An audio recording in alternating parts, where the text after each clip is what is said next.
What is up, guys? Welcome back to CageChat MMA. I'm here with Ariane, and we are going to be discussing Bellator 252, of course, the continuation of the Featherweight Grand Prix. It's been a long 9-10 months since we saw the last bout, Ariane, but it's finally back tonight. 2 on the card tonight as well.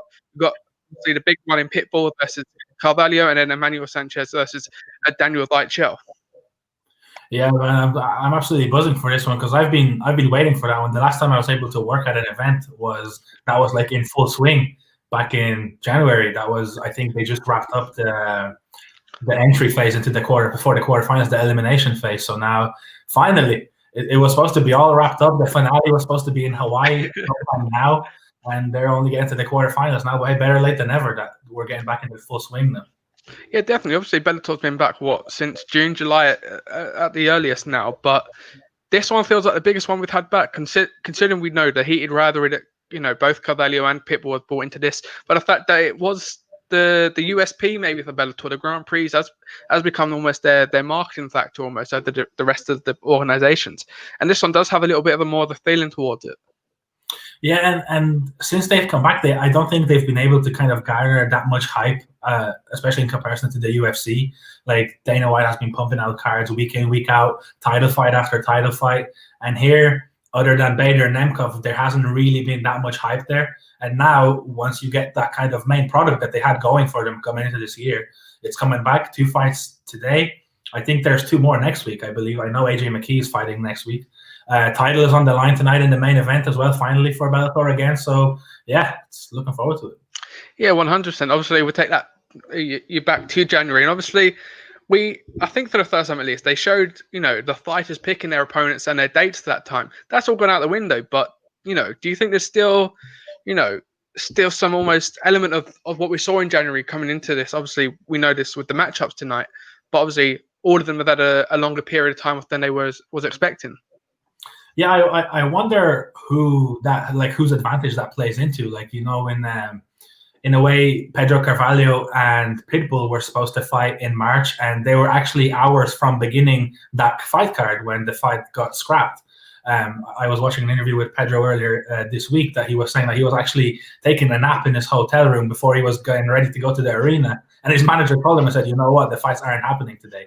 So I wonder who would that have benefited Pitbull now that he had all this time? I know that he was struggling with some injuries. He wanted a little longer turnaround. That's why his fight against Pedro was the last one of the quarterfinals. That was what was supposed to be that title defense, because he wanted to get healthy again and be at 100%. So now he got time to really have a layoff and prepare fully for a very hungry and confident contender. So it's going to be interesting, like I said, to see who comes in there the fresher and the sharper, because that long of a layoff, again, can also be a disadvantage for somebody that's older like Pitbull against a young bull like Carvalho, who has been hungry and has been kind of dying to get that title fight.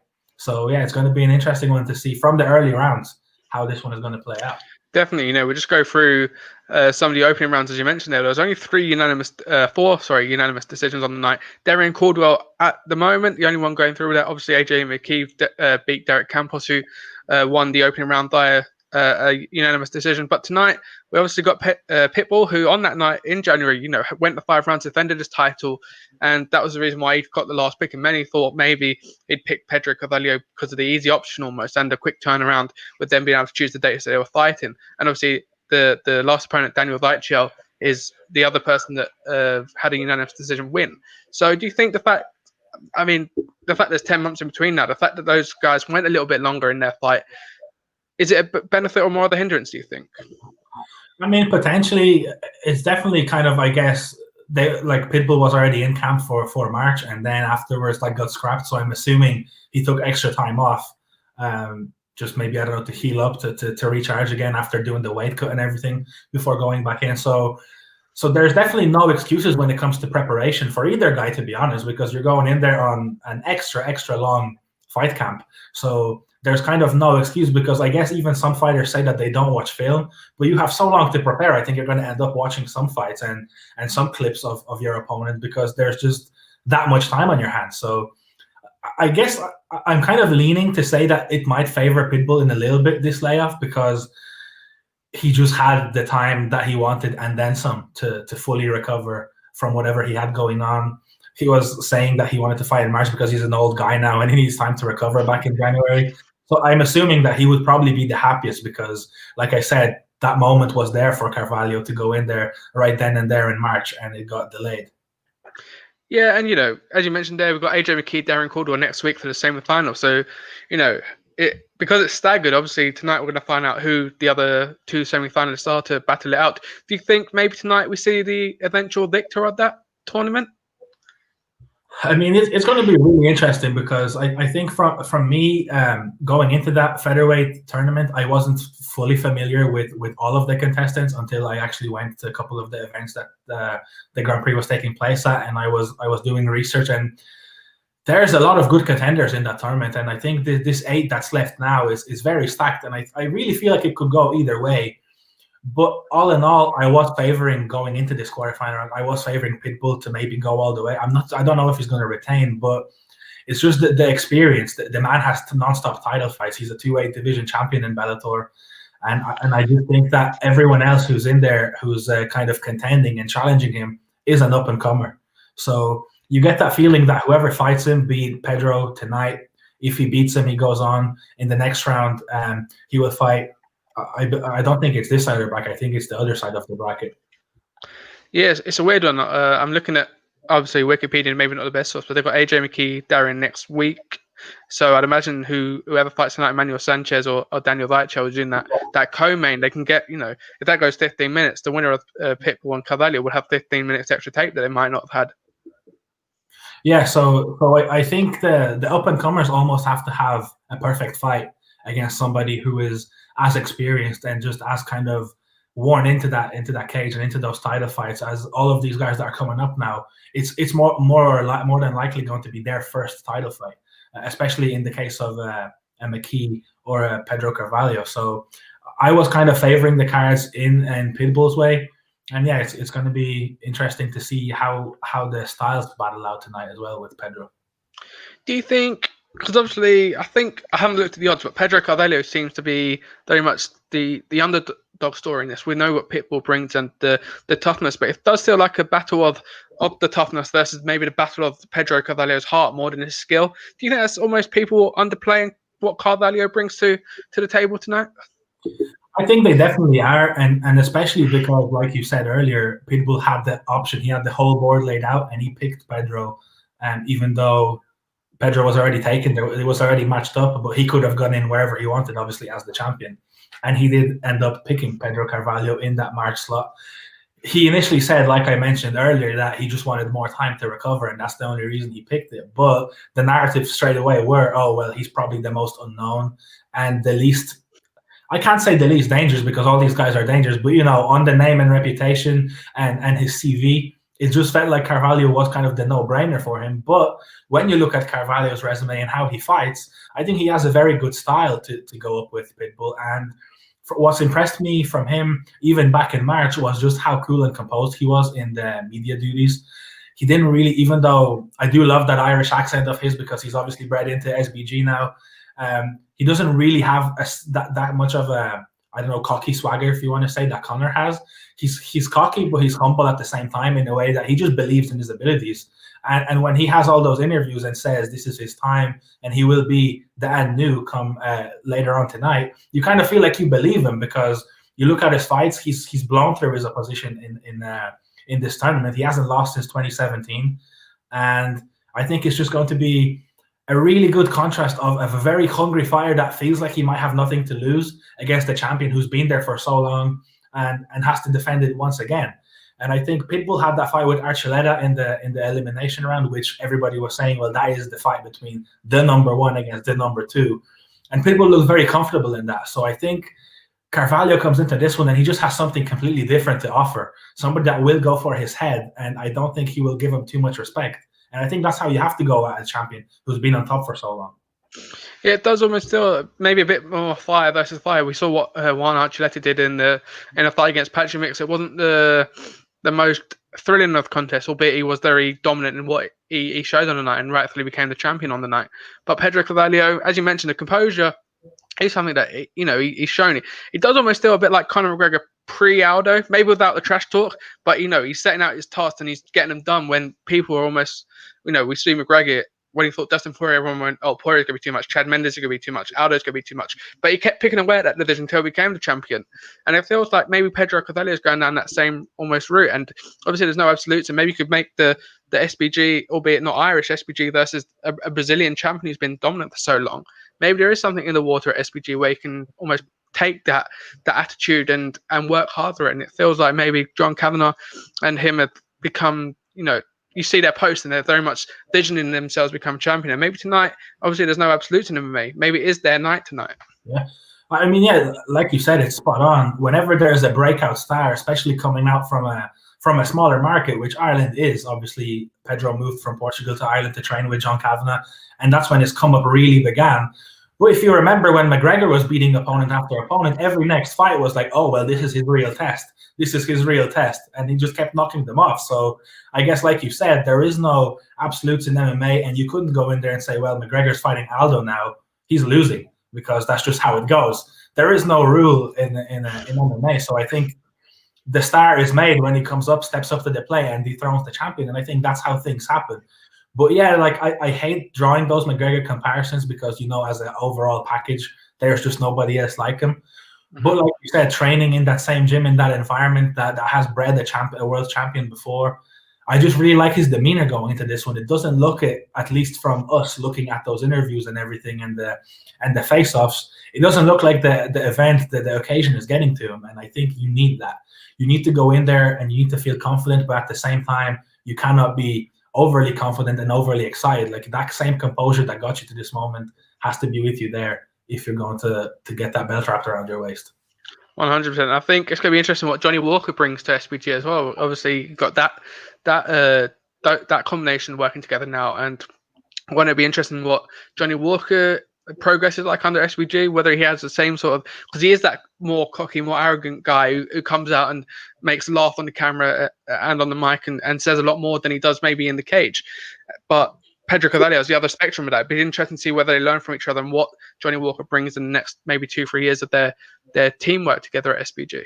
Johnny Walker's style reminds me a lot of Justin Gaethje in the way that he just seems like he's that ultimate showman that goes in there and sometimes loses his head. And maybe John Kavanagh over at SBG can have a similar impact on him that Trevor Whitman had on Gaethje, in a way that he will kind of bring more culture to his fighting style and kind of help him settle down in the cage and use that skill set, because physically and the skills that he possesses, Johnny Walker is a monster, and he should be right up there in that 205 division. But obviously, since that Corey Anderson fight, his hype train derailed a little bit, and he needs to get back on track now. But Gaethje took some losses when he came into the UFC too, and look what happened then. Definitely, and the fact that Johnny Walker has moved his whole life pretty much over to Ireland, whereas before, and he said it before the fight with Ryan Spann, he was moving gyms and camps quite frequently. He wasn't, used to having a set spot. And now the fact that maybe it's an age of maturity with him, being 26, 27 now, he's still very young, but maybe he's maturing as a fighter and going, I need to be in one spot for a prolonged period of time for my skills and my hard work that I put in to finally start paying off, perhaps. Yeah, for sure. And I think when it comes to somebody who's an explosive striker and who has that kind of a confidence that just kind of needs to be tamed a little bit, you feel like John Kavanagh is one of the perfect people to kind of just, even not as a fighting coach, but as a man management kind of a perspective, to go in there and just to talk to him and tell him that, listen, if you kind of take your time, take a step back instead of just going all out with flying knees and elbows, you might be able to pick some opponents off because you're long, you hit like a truck. You just need to kind of polish out that game around the edges, and there could be a championship potential there for sure. And there's maybe no one better than John Kavanagh in terms of he's coached the biggest personality in MMA in Conor McGregor, and you saw what that partnership done. Obviously, there's been some rocky patches in the partnership, but then again, he made the first ever champ, and today's the anniversary of that. Exactly. That's why I'm saying it's. I draw a lot of parallels between Trevor Whitman and John Kavanagh, because it just seems like, even though they're just fantastic fight brains, like you could listen to them talk and break down fights for hours, it just seems like they're good people too, in the way that fighters trust them.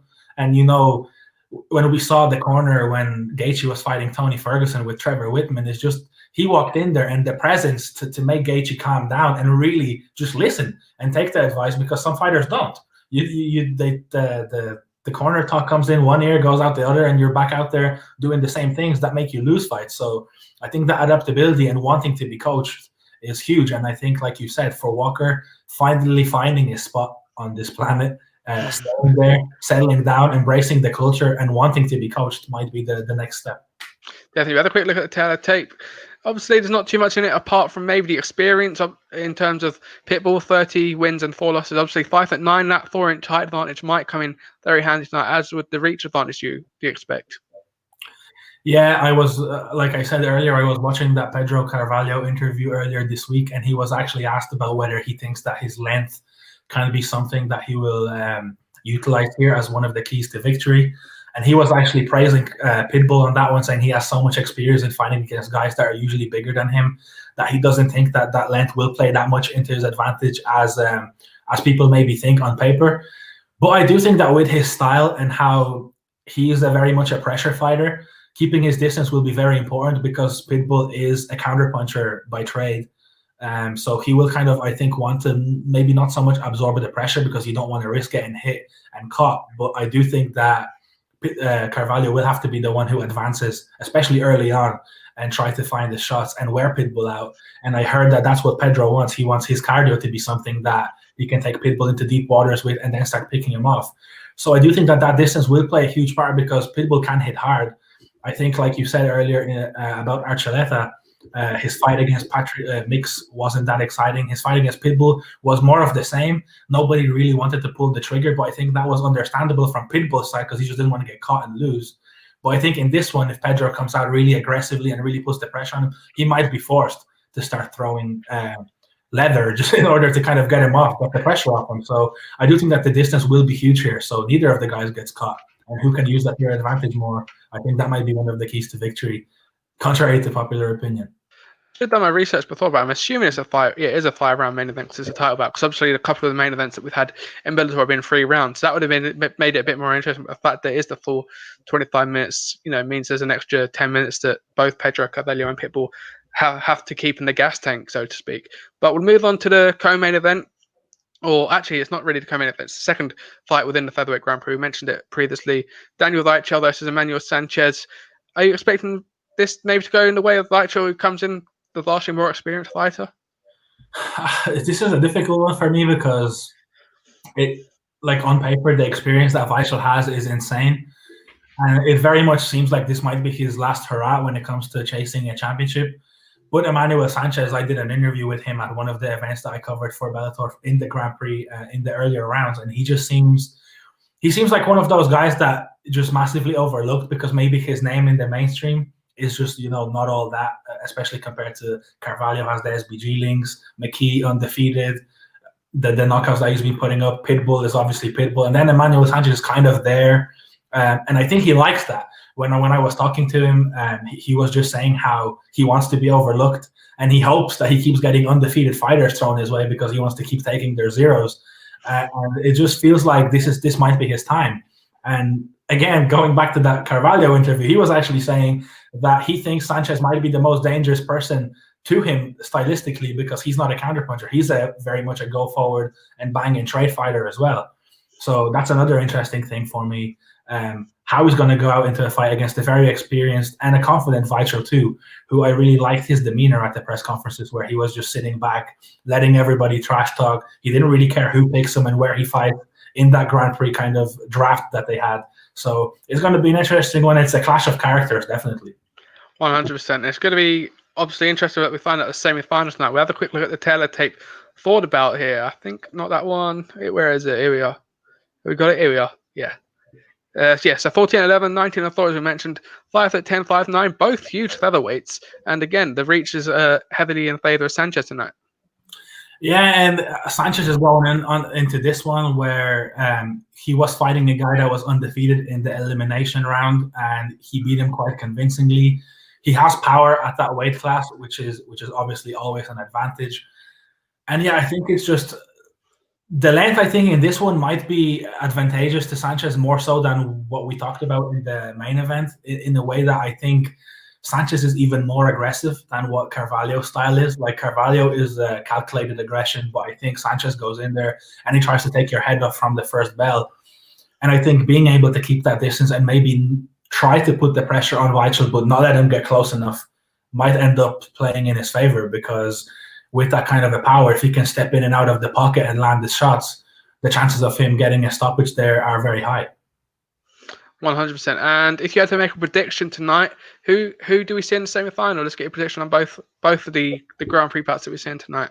That's a difficult one. I'm really looking forward to that main event, particularly because it's just been so long in the making. And having spoken to Pedro a couple of times, and he was one of my first interviews that we did for MMA Latest back in the day, it just seems like, like you said, I hate drawing the McGregor parallels. Like, it just kind of feels that kind of an aura about him. Even the beard matches as well from the McGregor thing back in the day. I really like that matchup stylistically, and I do think that he's only 25 years old at the moment, which is something that people overlook. Like, this is, even though it feels like this is the right moment, it's still very early for him in his career. And again, if he does go on to win the belt tonight, it's another kind of reminiscent of Conor McGregor's come-up story. So it just feels like something is in the air tonight. I don't know why, but I think my head is telling me that people's experience will be enough to see out a lot younger opponent and a lot less experienced opponent. I think Pitbull manages to get out of this one by decision. But my heart is telling me that we're going for a new champion here tonight, and that Grand Prix is going to get open right wide down the middle for the semi-finals. So Aaron's just said that an SBG fighter is going to knock out a Brazilian inside 13 seconds to become the new featherweight champion tonight, on the night that the original SBG fighter, Conor McGregor, became the champ. The dates match. Like, does it like, did nobody else see that? Like, that's what's happening here. Quilter says it. He's in the comments saying, "Hey, you're wearing the blue top tonight, so the champion Pedro might be getting it."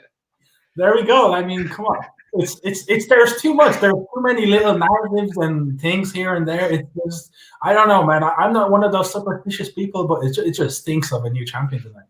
It just happens, don't it?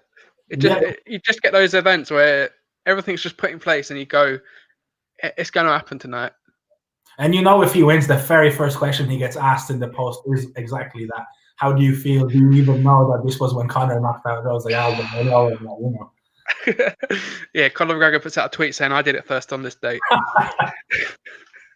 But no, I think, I'm on the same wavelength as you are. I think Pedro might get it done. I think there's something in the air tonight where we see it's unfortunate it's in an empty arena tonight, whereas in March it would have been, well, it wouldn't have been a full arena, but in circumstances that had it been normal, it would have been in a full arena.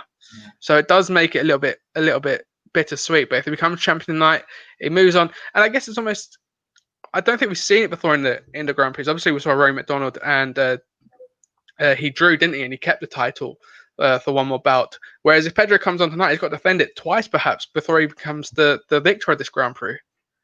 Yeah, that's the kind of bittersweet thing about the Grand Prix. It's like, especially now when I'm assuming they're going to want to turn it around pretty quickly to finish it early into 2021. It's like, well, congrats, new champ. Oh, by the way, we already booked your title defense. That's the kind of bittersweet thing. But I think, like, once you get to the top, that's why you want to be a champion.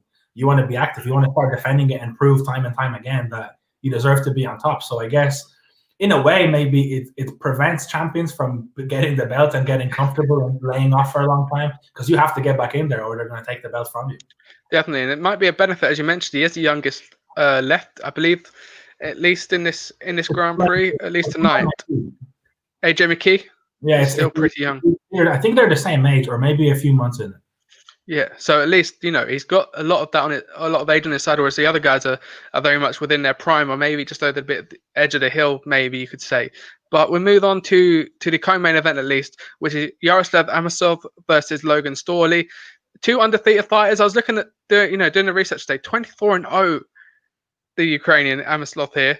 That's huge, isn't it? I mean, it's those kind of fires that creep up on you, especially in a promotion like Bellator, where, like we say time and time again, some of the fires are just not in that mainstream that the UFC has taken by storm. And then you go into one of these cards like, oh, let me watch this MMA card on a Thursday night because there's literally nothing else to do. Like, even to a casual fan, and you go and see somebody that's 24-0 in a co-main event, and they're like, oh, so this guy is worth looking at. And it's definitely impressive. It doesn't matter whether people want to say you fight cans or whatever. You have to get up and win 24 times. And there is no room for error, no room for lapses in concentration. So it's definitely one to look out for, especially that they're both undefeated as well. And his opponent, Logan Storley, he's also 11-0. he's also undefeated, and he's a wrestler too, which brings another little nice spice into this main event match, a co-main matchup. 100%. We'll have a quick look at the tail tape, of course, as you mentioned there. 35 wins between the two of them, 24 for Amosov, 5'11" versus 5'9". Both, very good reaches. Do you think, what are you looking at here? Obviously, you mentioned Storley being the wrestler here. He's going to want to get into the phone booth almost of Amosov to get the best of his wrestling capabilities off. Yeah, I'm having a quick look at their records. Obviously, they're both undefeated, and I see that they're both very decision heavy as well. They don't have a ton of stoppages in their last 5 fights, but they both in their last 5 fights have 2 doctor stoppages. They have 1 each, so they're obviously violent fighters. But I wouldn't be surprised if we see this one go to the ground. And the fact that it's 3 rounds is going to be interesting to see if somebody is forced, to kind of step out of their comfort zone, since they are grinders and they do have quite a few decision wins on their records. Does somebody get forced here tonight to step out of their comfort zone and have to put the pedal to the metal in order to secure a victory in the 3-rounder where you don't have that much time to work? You have to kind of go out there and look decisive from the start. Yeah, I'm just looking here. Amosov's record, he's got 8 submission wins on his record. And obviously, I was just looking at down here, he's got 3 anaconda chokes inside 4 fights, all first round as well. So you mentioned it. If it goes to the ground, Storley's probably going to want to get it there with the wrestling. Amosov's got more in his locker to deal with it. Sorry, go ahead. He has a Darce in his last 5 fights as well. Let's get 3 anaconda chokes. Actually, he's got 1 more. It's about 4 in about 6 or 7 fights that he's got all in a row.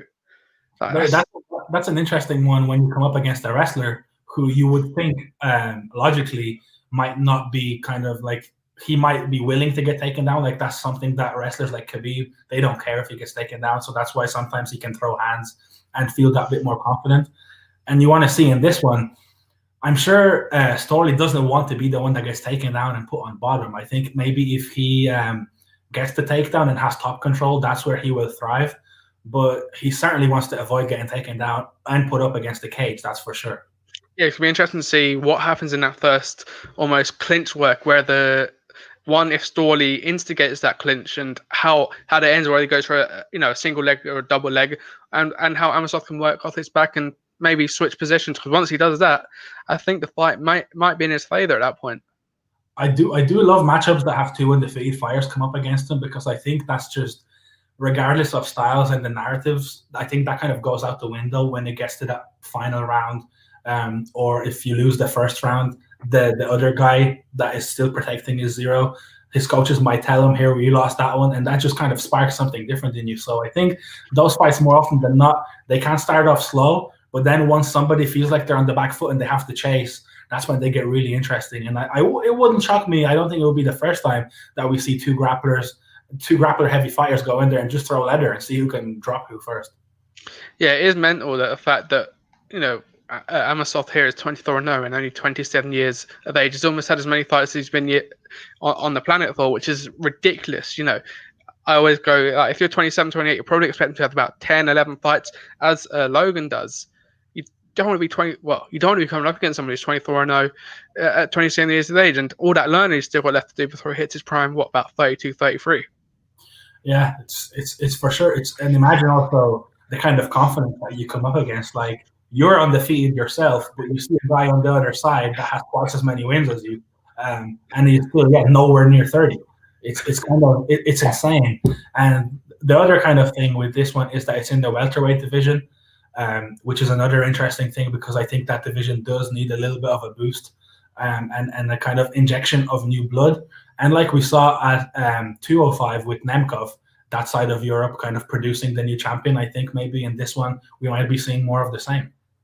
Yeah, 100%. As you mentioned, obviously You know, you had Douglas Lima go off against Gegard Mousasi. Didn't quite work out, so maybe he does need some more blood at 172.05. Seems pretty lively now with Corey Anderson. You know, Phil Davis is back up there. Lyoto Machida again on the tail end of his career, but again, still someone who's got a big name. Whereas at welterweight, Paul Daly's retiring very soon, so you do need a little bit of injection of newer fighters and newer names for the matchups and the fans to really get into. Yeah, and like we said, after losing that fight against Mousasi, Lima really needs more challengers, because you would feel like he is by far the best in that division at the moment. And now that avenue for that middleweight route is kind of closed, it's interesting to see how he comes back down to this one now, because it's kind of bittersweet. You go up there, you lose a championship bout, but you're still the champion when you come back down to your division. So I think somebody to come out here in the co-main event slot on a very big card that I think a lot of people will be watching is the perfect platform for one of these undefeated guys to keep their undefeated record and kind of make a real statement. Especially if Logan Storley, you know, maybe it benefits him in a way, because obviously you don't want to look at their resumes on paper, but it seems like Amosov has, you know, no one's had a stat padded record, but maybe you look at it as a fan and you might go, oh, maybe he's had a bit of an easy route up to this point. Whereas if maybe Amosov, you know, beats Logan Storley, you go, maybe we've got a real deal on our hands. Yeah, most definitely. I'm just looking at Amosov record here, and it feels like one of those fights, especially because they're both undefeated as well. So that kind of adds to it. Like I said, whoever wins this one, I think will. It's difficult in Bellator without the rankings, obviously, to say exactly where they will get put next. But it just feels like in the co-main slot, two undefeated guys, like you said, one of them might be answering some critics and saying, well, this is another guy that was on the similar track to me, and I was managed to put him away quite comfortably. If he gets another unanimous decision or maybe stops him, and then it's vice versa as well. It's like, look at this guy, he was 24-0 before he came over to fight me, and I just run over him. Give me somebody big here. So I think there is a few good names in that welterweight division that both of these guys could look at after if they get their hand raised. Definitely a big name in the featherweight division. Also fighting tonight, Aaron Pico on the prelims. Obviously, we don't see what happens with the Bellator sort of match building or card building, should we say? But the fact there's a 3-fight main card, would you expect Aaron Pico to be maybe joining those that are on the main card rather than, I think, he's the prelim headliner tonight? Yeah, I think. Again, the prelim headliner is kind of mixed feelings, because you always get those in other promotions as well. The one that tops the bill in the prelims that are usually free is another big one to kind of further entice people to go buy the card. I think with Bellator, it's a difficult one because the main card only has 3 fights. So it's like your selling point is already pretty low when it gets there, because you have to spend normal pay-per-view money in order to watch only 3 fights. And for most people, most of these guys aren't like, you know, household names, like we mentioned earlier with the UFC, how they've been able to kind of build that up gradually. So it is an interesting one, but it doesn't surprise me. Like I was surprised that maybe some of the lower prelim fighters didn't get bumped up just to make it maybe a 4 or 5 fight card, main card. But I mean, it is what it is. And I think for Pico, considering his start and then the kind of setback, and now he's bouncing back again, 2 wins back to back, I think it's good for him that he's not thrown right back into the spotlight again. I think he's a young fighter who's already taken a lot of damage, but the potential is still there. Like, you know, 3 losses on his record in 7 fights, that's going to look like nothing if he keeps picking up victories. So I do think that maybe there is a method to the madness of not really throwing him right back up there just yet. Definitely. Maybe the fact that he has got, like I said, Pitbull and Pedro Carvalho, Emmanuel Sanchez, of course, and Daniel WEICHEL. He's probably looking at going, you know, without those Henry Corrales and the Boric loss, he's probably in that tournament tonight. Oh, yeah, most definitely. Like, that's my thing with those young up-and-comers.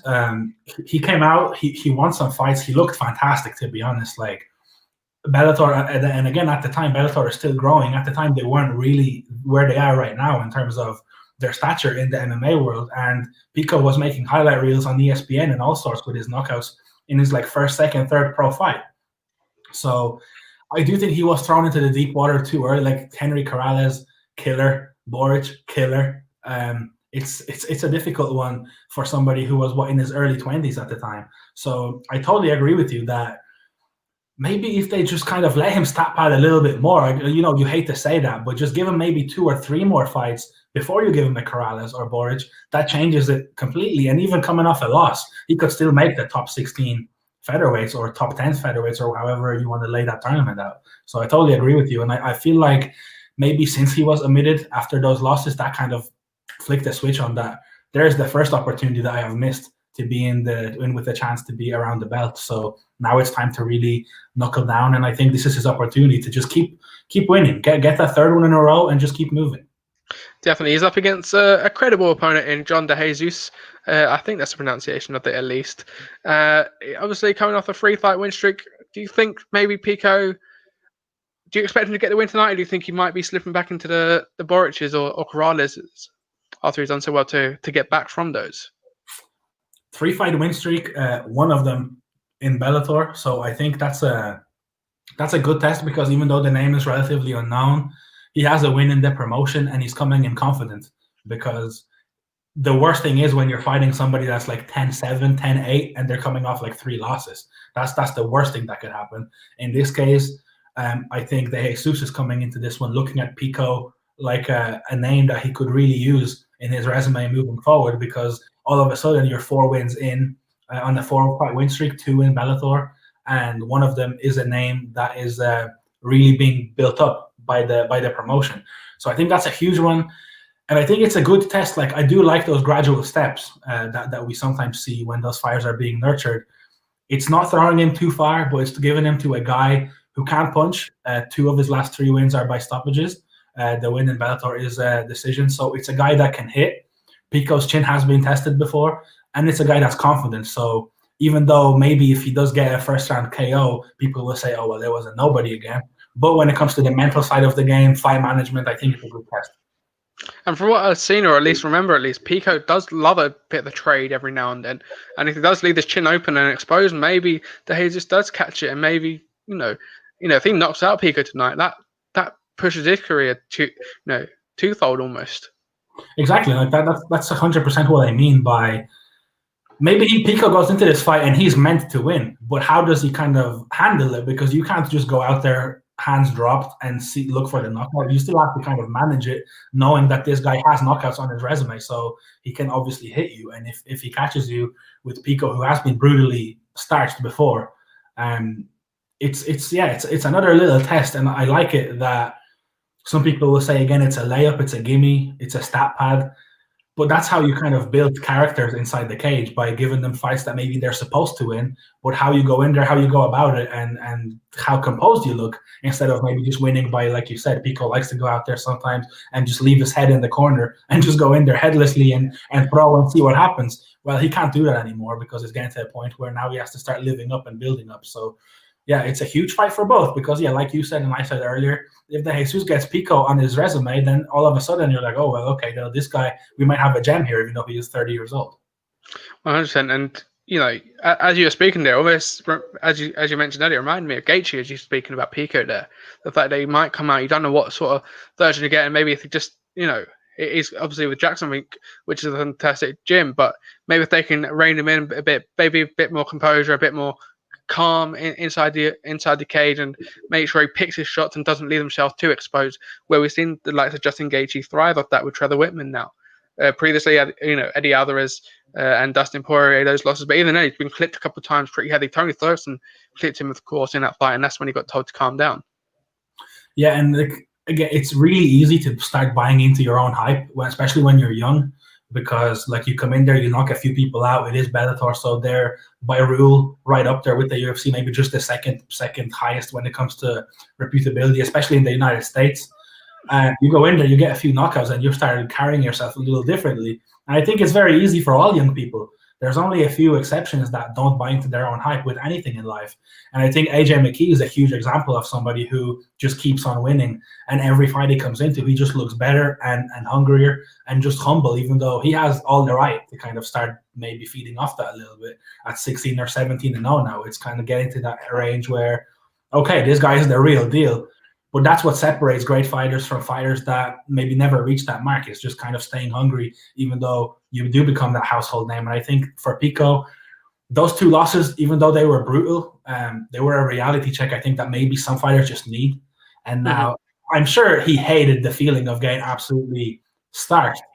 And now you just don't want that to happen. You want to keep winning, keep building your name, but just remain flat-footed and keep it moving. Definitely, you probably imagine that he learned more from those losses than the what 6 wins that he's had in his career already. Especially those earlier ones were finished a lot quicker. So as you mentioned, there, building his hype, he's going in there and knocking people out with almost ease. Obviously, he lost his professional debut, but again, as you mentioned there, knocking people out of these. And you mentioned AJ McKee. I wonder the fact that he's had his father who's been there and done it by his side. I wonder how much of an influence that has been. Obviously, AJ McKee Jr. Has come up through that world and probably seen maybe some of his dad's mistakes, potentially maybe seeing what his dad has done right and done wrong. But obviously that's probably helped him get to where he is today. Yeah, absolutely. It's again, yeah, it does come from the gyms, the culture that you are brought up in as a fighter. Everybody's obviously different, but I think just that might be one of the advantages of having a family member, and especially your father in your corner. It's like he will never really let you get too big-headed, because if anybody does call you out on that, it's definitely somebody that doesn't really care if you have him on his payroll or not, in a way, if you know what I mean. It's family first, and then comes, you know, the professional side of it. So I do think that might have helped McKee hugely, especially because he's located in Los Angeles as well, which is a huge market for superstars, of course. So for him to, even the fight, I was at that fight, it was during the Cyborg card, where he got that huge KO in the opening round of that tournament. The whole arena erupted because it was his hometown. But again, just afterwards, they picked the opponents for the quarterfinals, and he was right back down to earth and just eyes focused on the prize. And I think for PICO now, the next step is to rack up maybe 5-6 wins in a row. Doesn't matter who those opponents are, but keep on winning and just show that you are tunnel vision on one goal, and that is just to keep moving up. Definitely. I think, with all due respect, I think MVP's been almost on a similar trajectory, where he's been picking up these wins, maybe against names that you look on paper and you go, is he really supposed to be fighting this guy at this point of his career? But obviously he's come up against Douglas Lima. That was a big, almost reality check for him, I'd imagine, especially in that welterweight Grand Prix. He thought of studying Paul Daly. That went 5 rounds. That would have been a big learning curve for him. And obviously Ross Houston, obviously in France, he made history, and that's the name that Michael Page brings. And I think Aaron Pico is on that same sort of level with Bellator, where he can build. He's got a name to build on and market. It's just whether, when you zig when he should have zagged, maybe that's going to be his biggest point in his career. But we'll take a look at the tail of tape, of course.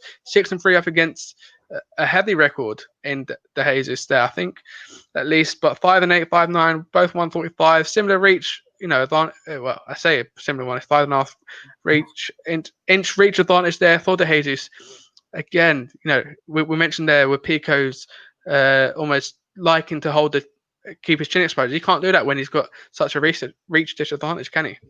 No, like Pico has to get into the pocket every single time to utilize his power and to catch his opponents. And in this one, I think he's going to have to do a great job to avoid the jab, because if you have a 5.5 reach advantage, the first nature is to kind of go to that jab to maintain the distance and see how you can set up your opponent. And I think in this one, for Pico, like I said, it's a kind of a similar thing to Daniel Cormier, who is a big presence. He can hit hard, but he has to get really close inside in order to land. And I think for Pico, it's going to be the same one here. And like you say, knowing that De Jesus has knockouts in his locker, you cannot go in there with your chin exposed, or it might be an early one, especially with Pico already, his chin being tested quite a few times in his career. It might be a big question mark.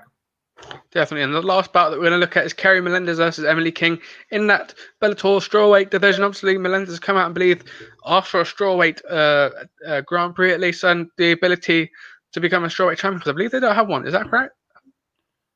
Featherweight? Strawweight. Oh, I have no clue. But she wants a strawweight Grand Prix at least anyway. She's up against Emily King tonight. 4-0 against 4-3. What are you expecting from this one? Yeah, it's an interesting one for me, because Emily King, I saw her fight again at the last event that I went to. She fought Ava Knight, who was a former boxing champion who was brought into Bellator. And again, a very, very hyped name, had the whole city of LA behind her. Emily King came in there, took down somebody who obviously is the most dangerous on her feet, and got the victory via submission. It was very unexpected, obviously, because looking at her record, she was at 500 at that time. She was 4-4. Now she's 5-4. So it was kind of a big breaking point for her. And seeing that she's right in here against somebody who's 4-0, and she has a very, very fighting name there as well, and obviously title aspirations, like you said, is going to be a very interesting fight. And I think it's a kind of good marker for both of them, because if Emily King wins, well, this is kind of making her seem like, oh, well, maybe don't look at the record so much, because she's a warrior over here, beating fighters that are maybe expected to get wins over her. And when it comes for Melendez, what I've seen from King is she's very durable. She took quite a lot of hits from somebody who is a boxer at nature, and she was fine. She went to the ground and got the job done. So she's durable and she can fight on the ground. So it's going to be interesting to see how Melendez adapts to those, and whether she looks for the finish, whether she looks for groundwork of her own, or just how that fight kind of plays out from the start. But it's definitely an interesting one. And with somebody who is calling out for Grand Prix and has title aspirations, this is one that you would want her to get in the win column to go 5-0. Definitely. We have a quick look at the tail-to-tail, of course. As we mentioned, 4-0 against 4-3. 2-inch height advantage there for Melendez. Same weight, of course, and a 2-inch reach advantage. So you mentioned that the boxing from the night up against King. Do you think we're going to see much of the same tonight in terms of the ability from Emily King to withstand the boxing from Melendez tonight? Yeah, so I'm just quickly looking at Melendez's record. She has 2 decisions and 2 stoppages. 1 stoppage via rear naked choke and 1 via KO. So I feel like she is quite versatile. So it's going to be an interesting test for King to see how she approaches this one, seeing as she won her last fight quite comfortably on the ground, because it does seem like Melendez obviously has a totally different skill set and a more complete one in the MMA world to her previous opponent. So it's going to be interesting to see how they adapt to each other and who comes out the aggressor early on, because I think that's going to be a crucial one, especially with both of them comfortable in getting decision victories. I think whoever takes charge of this one early and kind of stamps down their foot in the fight and gets the early momentum will be looking pretty good going into the 2nd and 3rd round. Definitely. I'm looking at their records here, and obviously Emily King, she went 0-3 in her first 3 professional bouts, which obviously maybe put some question marks there, but she lost to Kay Hansen and Victor, who we know is facing Corey McKenna this weekend, and the path that she's on, and she lost to Mandy Polk in her most recent loss, who Kerry Melendez went the distance. Was obviously MMA math, you can't go direct like that, but the fact that we're looking at these, and obviously Mandy Polk is a year after they fought each other, so you can see both the progression of both fighters almost. 100%, and this obeying like kind of looking over the records, both of these guys are going into this one at 4 wins in a row. So I guess for Melendez here, it's like, well, she's never tasted defeat. She's had 1 split decision, so she's had some adversity that she had to overcome and grind out a fight. But other than that, it's been smooth sailing, 2 stoppages and a unanimous decision. For King, on the other hand, it's like she's been into the trenches, and her character has been tested 3 times. And I think when you start a professional career and you go 0-3, I think at that point you can even start questioning whether this is even for you at all. Maybe fighting is just not your game, or especially at this level. But she's bounced back. She's in Bellator now, 4 wins in a row. And like you said, the losses that she has had out of those 3, some of them aren't like terrible when you put them into context, hindsight 2020. So I do think that this fight on paper, people may look, 4-0, 4-3, who's winning this one.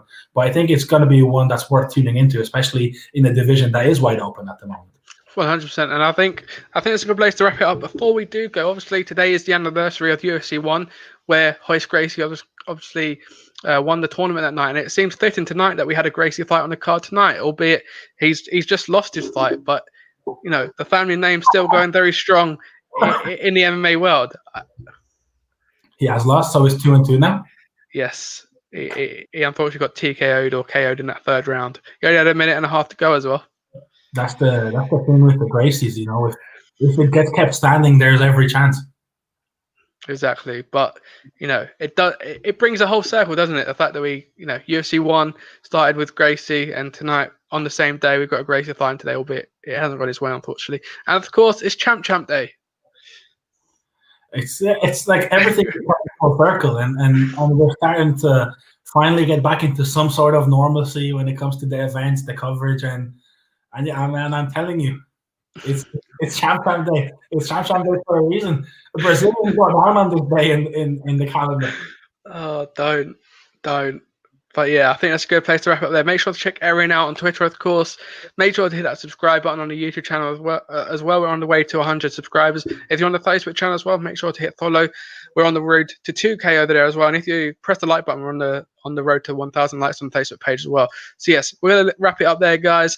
And if Pedro Carvalho gets the win tonight, I'm hoping there's a party in Portugal in an island, albeit with the restrictions that are in place, a safe one as well. It's gonna be interesting. Obviously, both of these Portuguese native speakers as well. It'd be interesting to see what sort of chat goes on in the cage, if any at all. Yeah, that's the narrative that's been overlooked a little bit. Portugal against Brazil. It's like that's the ultimate rivalry right there. Above all, Pitbull gym, all that out the window. This is pride of the nation. Definitely, I think that's a good place to leave it on. So, as we mentioned, make sure to hit the subscribe button, the like button, of course, do all that stuff on the Facebook page as well. And we'll see you guys on the next video.